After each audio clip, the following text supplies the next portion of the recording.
اعوذ باللہ من الشیطان الرجیم بسم اللہ الرحمن الرحیم۔ سورہ انعام آیات نمبر 145 سے 150 میں پچھلی آیات میں حلال و حرام کی بحث کے تسلسل میں تاکید کہ صرف مردار، خون اور سور کا گوشت حرام قرار دیے گئے ہیں، وضاحت کہ یہود پر بہت سی چیزیں ان کی نافرمانی کی وجہ سے بطور سزا حرام قرار دے دی گئی تھیں۔ مشرک بہت سی حلال چیزوں کو محض اپنے باپ دادا کی پیروی میں حرام قرار دیتے تھے، مسلمانوں کو ان کی پیروی نہ کرنے کی ہدایت۔ اعوذ باللہ من الشیطان الرجیم قل لا اجد فيما اوحی الی محرما على طاعم يطعمه إلا أن يكون ميتة أو دما مسفوحا أو لحم خنزير فإنه رجس أو فسقا أهل لغير الله به۔ آپ فرما دیجئے کہ جو وحی میرے پاس آئی ہے، میں اس میں تو کوئی چیز ایسی نہیں پاتا جو کسی کھانے والے پر حرام ہو، سوائے یہ کہ وہ مرا ہوا جانور ہو یا بہتا ہوا خون یا سور کا گوشت ہو، کیونکہ وہ ناپاک ہے، یا وہ نافرمانی سے ذبح کیا ہوا جانور جس پر اللہ کے سوا کسی اور کا نام پکارا گیا ہو۔ فمن اضطر غير باغ ولا عاد فإن ربك غفور رحيم۔ پھر جو شخص بھوک سے مجبوری کی حالت میں کوئی چیز کھا لے، بشرطے کہ نہ تو طالب لذت ہو اور نہ حد سے تجاوز کرنے والا ہو، تو آپ کا رب بڑا بخشنے والا اور ہر وقت رحم کرنے والا ہے۔ وعلى الذين هادوا حرمنا كل ذي ظفر۔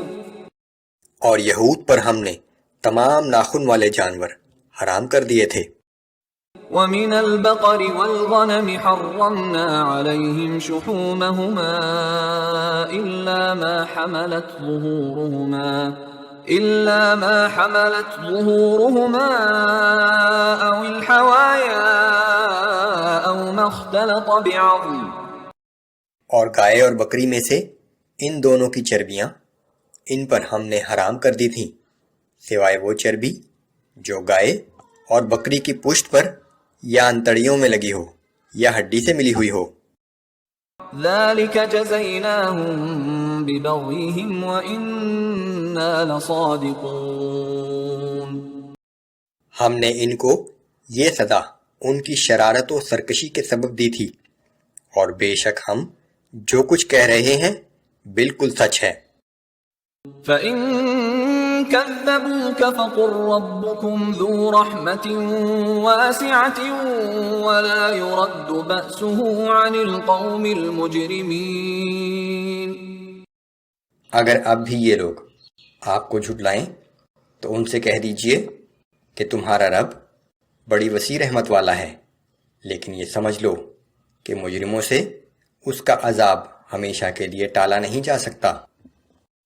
سيقول الذين أشركوا لو شاء الله ما أشركنا ولا آباؤنا ولا حرمنا من شيء۔ ان قریب یہ مشرکین کہیں گے کہ اگر اللہ چاہتا تو نہ ہم شرک کرتے اور نہ ہی ہمارے باپ دادا، اور نہ ہی ہم کسی چیز کو بلا سند حرام ٹھہراتے۔ ان کے خیال میں یہ اس بات کا ثبوت تھا کہ وہ جو کچھ کر رہے ہیں وہ ٹھیک ہے، لیکن چونکہ یہ دنیا کی زندگی امتحان ہے، اس لیے ہر شخص کو اطاعت یا نافرمانی کا اختیار دیا گیا ہے، پھر قیامت کے دن تمام اعمال کا حساب کیا جائے گا۔ كذلك كذب الذين من قبلهم حتى ذاقوا بأسنا۔ ان سے پہلے والے لوگوں نے بھی اسی طرح ہمارے رسولوں کو جھٹلایا تھا، یہاں تک کہ انہوں نے ہمارے عذاب کا مزہ چکھ لیا۔ دنیا میں بھی سزا ملی اور بالآخر قیامت کے دن انہیں ہمیشہ کے لیے جہنم میں ڈال دیا جائے گا۔ قل هل عندكم من علم فتخرجوه لنا آپ ان سے کہہ دیجئے کہ اگر تمہارے پاس کوئی دلیل یا ثبوت ہے تو ہمیں بھی دکھاؤ۔ إن تتبعون إلا الظن وإن أنتم إلا تخرصون،